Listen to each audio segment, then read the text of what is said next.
मैं हूं अंकित अवस्थी और आप हैं मेरे साथ में। सवाल यह है कि खamenei ने ऐसा क्या मॉडल तैयार किया था कि अमेरिका इसको क्रैक नहीं कर पा रहा है। भाई इजराइल के पास में खुफिया एजेंसी रही, अमेरिका के पास खुफिया एजेंसी रही। देखिए इजराइल का ईरान से लड़ना एक विकल्प नहीं, एक मतलब ऑप्शन नहीं था, वो जजमेंट था, वो करना ही था उनको, क्योंकि इजराइल को एनी टाइम दिक्कत रही है ईरान से, क्योंकि ईरान ने हिजबुल्लाह हो, हमास हो, हूती हो, हर तरफ से इन्हें दिक्कतें दी है। इजराइल का ईरान के साथ कन्फ्लिक्ट समझ में आता है, समझ में इसलिए आता है क्योंकि ईरान इजराइल को बिल्कुल पसंद नहीं करता, वो इजराइल को खत्म करना चाहता है। अब जब खत्म करना चाहता है, नेतन्याहू जो अच्छा खेल गए वो क्या था कि वो इस जंग में अमेरिका को साथ ले आए, कि सर वो आपको भी गाली देता है, वो death to America, death to America, मुर्दाबाद अमेरिका कहता है, तो बोले आप चलो सर, तो वो उनको ले आया। और अमेरिका के साथ आने से इस जंग में जो सबसे बड़ी दिक्कत हुई वो पूरे वैश्विक जगत को नुकसान होने की हुई। अगर ये इजराइल ईरान रहता तो स्टेट ऑफ हॉर्मुज पर इतनी दिक्कतें नहीं आती। अमेरिका के साथ आने से सारा की सारा खेल बिगड़ना शुरू हुआ। अच्छा, इन लोगों ने खamenei को टारगेट किया कि भाई जब अमेरिका आ रहा है तो कुछ बड़ा करेंगे, और धमकी दी कि किसी और को आप अपने यहां पर सुप्रीम लीडर नहीं बनाओगे। भाई सब खamenei जाते हैं, उनके बड़े बेटे को सुप्रीम लीडर बना दिया जाता है। फर्जी खबरें फैलाई जाती हैं कि इनके बेटे को मार दिया गया है, लेकिन फिर से रिपोर्ट निकल कर आती है कि नहीं, वो घायल हो सकते हैं, वो छुपे हुए हो सकते हैं, अभी तक उनकी कोई खबर नहीं। क्योंकि तुमने जब खुलेआम कह रखा है कि किसी को सुप्रीम लीडर बनाओगे तो उसे मार दिया जाएगा, तो हो सकता है कि अब वो सेफ्टी प्रिकॉशन लेकर चल रहे हो। खेला कहां से निकल कर आया, अल जजीरा ने इसको कंप्लीट कवर किया है कि असल मायने में इनकी स्ट्रेटजी में ईरान ने इस युद्ध को लंबा खींचने की एक बहुत बड़ी स्ट्रेटजी अपनाई है, और उस स्ट्रेटजी में 12 दिन से वो युद्ध लड़ रहा है और अभी लंबे समय तक वो युद्ध लड़ने की स्थिति में है। उन्होंने अपनी पूरी तैयारी को, अपने युद्ध की तैयारी को 7 अलग अलग हिस्सों में बांट दिया है। इनकी सेना 7 अलग अलग कमान के साथ कंट्रोल होती है। सुप्रीम लीडर खamenei की जब मौत हुई, उसके 50 टॉप अधिकारी साथ में मारे गए।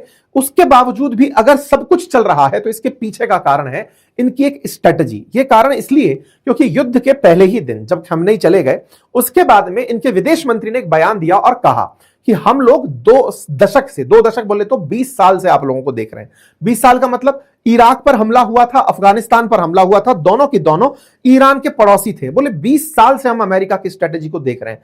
सोचकर देखो, तब से हम दुश्मनी तुम्हारे खिलाफ लेकर बैठे हैं, कुछ तो सीखे होंगे। अच्छा, ये बात पता कैसे चलती है? देखो, इन्होंने ही हमास को ट्रेनिंग दी होगी, क्योंकि हमास कहा जाता है पूरी तरह स्पॉन्सर्ड बाय ईरान है। हमास को खत्म करने के लिए लगातार इजराइल इतने से गाजा पर हमले किए जा रहा है, लेकिन अभी भी हमास बचा हुआ है। बंधकों को छुड़ाने के लिए इजराइल ने जहां तहां हमले करने थे कर लिए, लेकिन छूटे तब जब हमास ने चाहा कि बंधक छोड़ेगा। यानी इन्होंने डिफेंस के नाम पर पूरे गाजा के अंदर ना जाने कैसी कैसी टनल्स बना ली थी। बिल्कुल वैसे ही ईरान जब इतने समय से अफगानिस्तान और इराक में नुकसान देख चुका था, तो इन्होंने युद्ध की तैयारियां की होंगी। तो इसी कारण से इनके विदेश मंत्री का यह बयान कि हम डिसाइड करेंगे कि युद्ध कैसे खत्म होगा, आप नहीं, ये इन्होंने 1 मार्च को कह दिया था। आज आप 12 मार्च को सुन रहे हैं। तब से ये लोग अगर अब तक जंग में हैं तो इसके कुछ तो मायने होंगे। सद्दाम हुसैन को जब मारने अमेरिका घुसा था 2003 में, बकायदा प्लानिंग के साथ एयर कैंपेन किया, ग्राउंड इन्वेजन किया, कई सिटीज को बाईपास किया, सद्दाम हुसैन को पकड़कर मार दिया, लेकिन उसके बावजूद इराक शांत नहीं हुआ। इराक में लगभग इन्हें 8 साल लग गए, इराक अभी तक इनके पूरे कंट्रोल में नहीं आया। फाइनली उनको उसी के हाल पर छोड़ना पड़ा। अफगानिस्तान में अलकायदा को खत्म करने के नाम पर जब से घुसा अमेरिका 2001 से, फाइनली 21 में अपने सैनिकों को वापस लेकर के ही बाहर निकला, कुछ नहीं कर पाया, क्योंकि इसकी एयर पावर अच्छी है, मिसाइल स्ट्रेटजी अच्छी है, ग्राउंड फोर्स नहीं है, लोगों में समर्थन नहीं है। सत्ता परिवर्तन के नाम पर जब जब यह अटैक करता है, दुनिया के देशों को बर्बाद तो करता है, लेकिन उस बर्बादी के बाद उस जगह पर सॉल्यूशन नहीं दे पाता, और जब सॉल्यूशन नहीं आते तो उसके परिणाम घातक बनते हैं। फिलहाल के लिए ईरान भी इसी के साथ आगे बढ़ रहा है।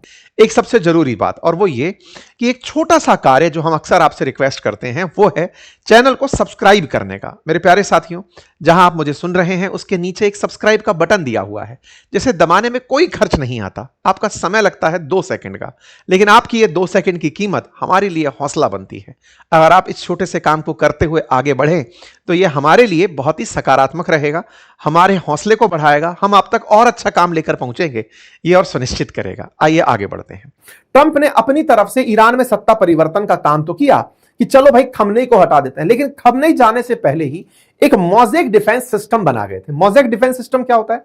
आपने घरों में कई बार नीचे जब टाइल्स की जगह पर कई जगह चिप्स कराई जाती है तो छोटी छोटी टाइल्स लगाई जाती हैं, अव्यवस्थित तरीके से बिछा दी जाती हैं टाइल्स के खीरे को। कुछ इस तरह की टाइल्स आपने घर में बिछी देखी हो, हमारे यहाँ चिप्स करना कहते हैं इसको, है ना। तो इस तरह से होता है मोज़ेक। मोज़ेक का मतलब क्या है? कुछ भी सेंट्रलाइज्ड नहीं है। आप ये नहीं कह सकते कि दिल्ली हेडक्वार्टर है। उदाहरण के लिए, भारत से दुश्मनी रखने वाला कोई व्यक्ति अगर सबसे बड़ा हमला प्लान करेगा तो कहां करेगा?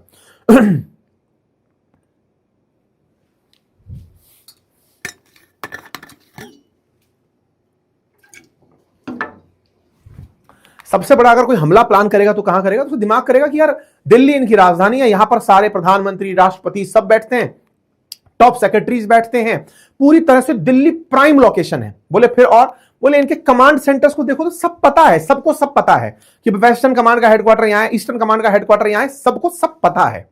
मुंबई इनकी इकोनॉमिक कैपिटल है। ईरान में ऐसा कुछ नहीं पता है। ईरान की राजधानी तेहरान है, ये सबको पता है, लेकिन कौन से कमांड का मुख्यालय कहां है कुछ नहीं पता है। सब छोटे छोटे कमांडर्स के पास फुल पावर है। मतलब इस तरह से व्यवस्थित करके इन्होंने अपना सिस्टम बनाया हुआ है कि कोई भी क्षेत्र कहीं पर भी अधिकारी बनकर बैठा है और उसके पास डिसीजन लेने के लिए सेंट्रल अथॉरिटी की आवश्यकता नहीं है।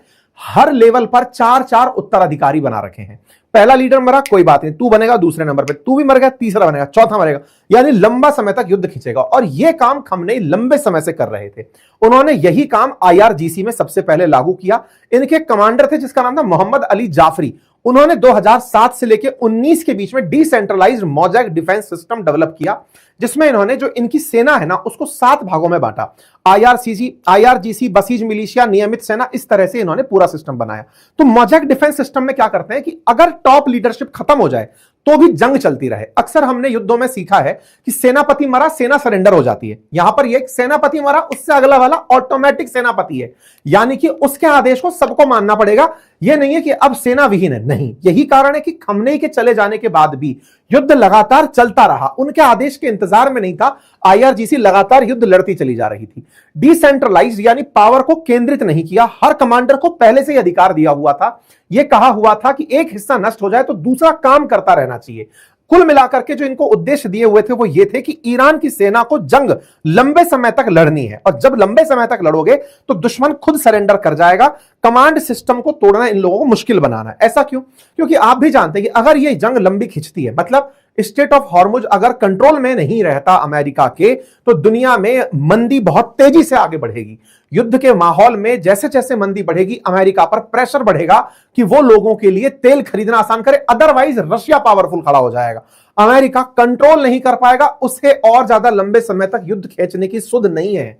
उसे मजबूरी में हामी भरनी पड़ेगी, और जब वो हामी भरेगा तो खेला बिगड़ जाएगा। सोचकर देखिए, उन्होंने सेना को 7 भागों में, regular army, air defence unit, IRGC, buses militia, नौसेना, मिसाइल फोर्स, क्षेत्रीय नेटवर्क, सबको अलग बांटा हुआ है और कहा हुआ है कि सब अपने अपने लेवल पर कंट्रोल करेंगे। और तो और प्रॉक्सीज भी जो है ना, उनको भी आदेश था, कल को सुप्रीम लीडर का आदेश मिलना बंद हो जाए तो हिजबुल्लाह को आदेश था कि तुम अपने आप मारना शुरू करोगे। वो 250 मिसाइल उठा के आज इजराइल पर मार दिया। तो ये सब काम जो चल रहा है, ये ईरान ने बहुत सोच समझ कर किया, और इसमें चीन का बड़ा रोल बताया जाता है। कहा जाता है कि चाइना से ना इन्होंने सीखा था। चाइना से कैसे सीखा? चाइना के एक नेता हुआ करते थे माओ सुंग। माओ के चक्कर में माओवाद का संकल्पना निकल कर आई थी। वो प्रोलॉन्ग्ड वॉर की थ्योरी पर काम करते थे। उनका कहना था कि अगर जंग जीतने की स्थिति में ना हो तो जंग को लंबा कर दो। अगर जंग लंबे समय तक नहीं जीत पा रहे हो तो उसे लंबा खींचो, तो जो आपके सामने आक्रामक है वो अंगेज हो रहा है और उसका समय बहुत कीमती है, और जब समय कीमती है तो वो युद्ध से खुद पीछे हटने लगता है। अमेरिका वियतनाम वॉर में चाहे पीछे हटा हो, अफगानिस्तान में पीछे हटा हो, तमाम जगह जब भी दुनिया पीछे हटी है तो वो इस तरह से हटी है। इसी बात को इन्होंने अपना लिया। ईरान ने कहा ठीक है, इसी मॉडल को अपनाएंगे, मोज़ेक मॉडल बनाएंगे, युद्ध को लंबा खींच ले जाएंगे। अर्थात अमेरिका नहीं चाहता था युद्ध लंबा चले, लेकिन ईरान ने इसे लंबा बना दिया है और बोले हम चाहते हैं कब तक चले। यह मॉडल अब अपने आप में एक बड़ी मोज़ेक डिफेंस सिस्टम के रूप में निकल कर आ रहा है, और वो हेडलाइंस दोबारा तैर रही हैं कि we will decide when to end war, not US। America नहीं डिसाइड करेगा कि युद्ध कब रोकना है। इसका मतलब ईरान हो रहा है अनप्रेडिक्टेबल अमेरिका के लिए, और अमेरिका अगर इसमें फंसता है तो दुनिया के लिए एक बड़ी चुनौती बनकर आएगा। आप इसे कैसे देखते हैं जरूर कमेंट बॉक्स में बताइए। हो सकता है आपका एक डिफरेंट पर्सपेक्टिव हो। अपनी राय कमेंट बॉक्स में रखें, अपने साथियों के साथ चैनल को साझा करें। चैनल पर नए हैं तो सब्सक्राइब कर लें। बहुत बहुत धन्यवाद। अपना ख्याल रखें।